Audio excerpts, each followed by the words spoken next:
주진우 의원님이 김민석 후보자의 검증을 충실히 하다 보니까 더불어민주당에서 주진우 의원님을 공격하기 시작했습니다. 그럴 거면 주진우 의원을 총리로 지명하십시오.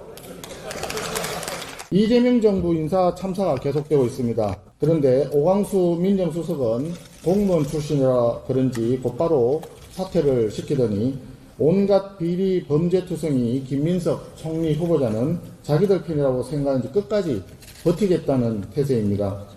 김민석 후보자의 문제는 기본적으로 도덕성이 심각한 상황입니다. 그런데 문제는 도덕성만의 문제가 아니라는 데 있습니다. 이 더 큰 문제가 논란에 대응하는 김민석 후보자의 자세와 태도에 있다고 생각을 합니다. 대법원의 유죄 판결을 받은 자신의 과거 전과에 대해서 엄연히 사실인데도 불구하고 반성과 사과는커녕 정치검찰이니 표적수사니 검찰의 조작이니 운운하고 있습니다.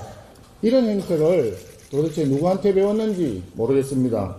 대통령 본인이 그런 전과가 있다 보니까 본인이 얘기했던 대로 정치검찰이다, 사법쿠데타다 이런 식으로 하면서 지지자들에게 호소하는 그런 행태를 답습하고 있는 것 아닌가 하는 국민적 의구심이 있습니다. 윗물이 맑아야 아랫물이 맑은 법 아니겠습니까? 대통령 자체가 자신의 범죄에 대해서 반성하지 않고 정치적 선동으로만 일관하니까 총리 후보자도 면피하기 위해서 따라하는 것입니다. 김민석 후보자가 총리가 되면 그 다음 민선은 또 어떻게 되겠습니까?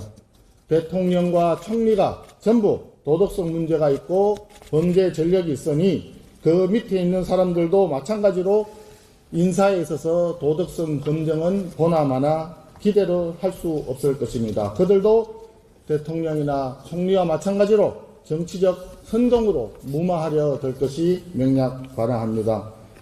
김민석 총리 후보자를 그대로 인준하게 된다면 우리 공직사회의 윤리 기준은 완전히 무너지고 사법 시스템에 대한 근본적인 국민 불신이 조장될 것입니다. 김민석 후보자의 대응 방식뿐만이 문제가 또 아닙니다. 더불어민주당의 대응 자세는 더 심각한 잘못이 있습니다. 어저께 더불어민주당 정책위 의장이 인사청문회법을 바꾸겠다고 얘기를 했습니다. 이재명 대통령에게 불리한 재판이 계속되니까 형사소송법을 바꾸겠다고 하더니 김민석 총리 후보자의 도덕성을 검증하고 국민적인 의구심이 커지니까 이제는 청문회법 자체를 바꾸려고 합니다. 이 정권의 문제해결 방식은 한마디로 수 틀리면 압도적 다수 우위를 기준으로 해서 법을 바꿔버리겠다 이런 거 아닌가 싶습니다. 입법 권력을 깡패처럼 휘두르는 습관을 고치지 못하는 상황입니다. 대통령과 총리의 도덕성이 무너졌는데 인사청문회 법마저 바꿔서 도덕성 검증을 별도로 뗀다면 국민들은 어떻게 공직 후보자의 적절한 인선을 알 수가 있겠습니까? 이 정권에서는 도덕성이라고 하는 검증 자체가 아예 사라질 판입니다. 모든 고위공직자의 이재명화가 진행될까 두렵습니다. 그리고 우리 당의 주진우 의원님이 김민석 후보자의 검증을 충실히 하다 보니까 더불어민주당에서 주진우 의원님을 공격하기 시작했습니다. 어이가 없습니다.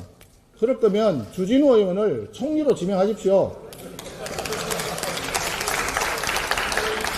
만약에 주진우 의원이 총리 후보자라면 우리 당은 모든 의원님들이 나서서 주진우 의원님에 대한 진실을 낱낱이 검증할 것입니다. 그런데 총리 후보자는 김민석 의원 아닙니까? 인사청문회를 앞두고 검증하는 것은 더불어민주당이 야당일 때도 그대로 해왔던 일입니다. 너무 뻔뻔하다고 생각합니다.